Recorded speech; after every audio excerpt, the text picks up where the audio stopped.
Hey, my name is Jack Martin. My friends that know me know that I just came through 18 days of the Delta variant COVID. I just want to share a couple of things with people, my experiences at it that I hope maybe will help somebody that's going through it. Number one, don't wait when you first realize that you're getting sick. I'm going to be a salesman here for ivermectin because I'm going to tell you that I believe I'm alive because of it. But if nothing else, begin to take zinc, begin to take vitamin D3, begin to take vitamin C. These are things that will at least begin to help you to fight the situation. In my case, my wife had come down with COVID, and I kind of figured it would be a matter of time. It was only about a day or two later that I did. And early on, maybe the first day and a half, I slept a lot. And by the third day, I felt semi good. And I went out on the mower to cut the front lawn. We have a lot of rain here in Florida. The grass grows quick. Uh, but what I found was when I came in that night, suddenly my entire body hurt. Everything seemed wrong. I was coughing really hard, actually, even having a little bit of trouble breathing. I checked my temperature. I had a temperature, and I made the mistake. I remember as a kid, mom would say, starve a fever and feed a cold. So I thought, okay, I won't eat today, and maybe tomorrow I'll feel better. Well, the next day came and I didn't feel better, and I still had the fever, so I didn't eat again.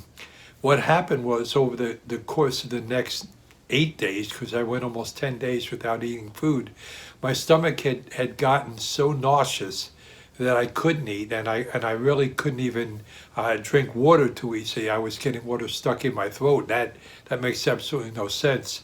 Uh, but in the middle of all of this, uh, I reached a point. There was a 48-hour period where, to be quite honest, I did not think I would be alive. I began to tell my family members things they were going to need to know if I passed away. I was trying to get in touch with my son, who doesn't speak with me, to just try to let him know that I love him, and I always have.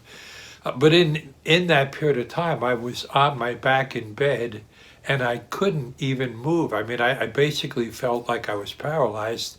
And I knew that it wasn't good to be on your back because that's when everything in your lungs begins to fill up more. But I felt so drained and so weak that I literally just lay there and I thought, if I'm going to die, let's just get on with this. Uh, I reached a point, I don't remember how far in, but it was probably around maybe day 12 or 13, maybe even a little couple of days later, 14 or 15, that I went to my doctor. I said, I need something more. They told me they'd get me ready for the monoclonal antibodies. But the way they're doing it here, it takes maybe 2, 3 days before you get in. And so finally, I got in.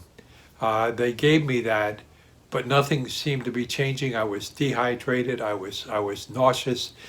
And that night, I got to where I felt so bad that I just said to my wife, take me to the emergency room. So I went into the emergency room. They did a chest x-ray. They checked your blood. They gave me some medicine to help me with the coughing. But something I got to back up on a little bit. A few days earlier, somebody had told me about the American Doctors page where you could actually get hydroxychloroquine and ivermectin. And so in the days that I was my sickest, my wife contacted them and ordered it. And what they do is it cost me $180, but they have you give them your pharmacy, the address, your birth date, and all of that, and they call the orders in for you. And then when they're ready, your pharmacy calls you. Well, within a day or so, the ivermectin came in, and I was a little leery to take it because you hear everybody saying all kinds of crazy things, but I reached the point that night in the hospital that I realized I either take them or I'm not going to make it. That night I took, it's like 4 pills. I took all four. You're supposed to take them all at once.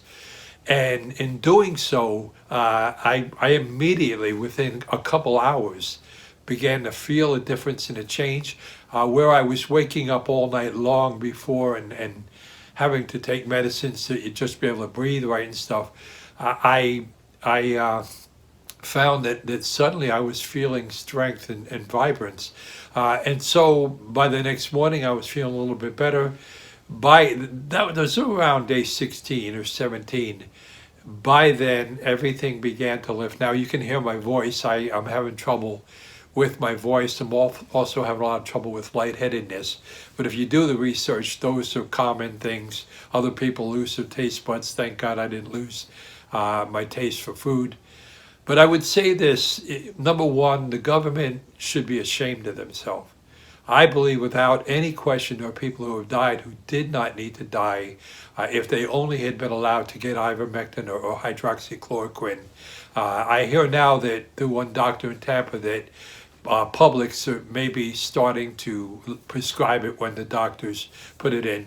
Ivermectin is the reason I'm still here. God is the reason I'm still here, but he used ivermectin to do that. So I want to challenge you. If you're sick, number one, if you think you've got it, don't wait. If you're 65 or older, if you've got diabetes, anything like that, you can get the monoclonal antibodies right away. You just have to. I ended up getting them from Access Healthcare, but our local hospitals were doing them too, and I know the state has places set up. Just don't delay. Don't think I'm going to get through this.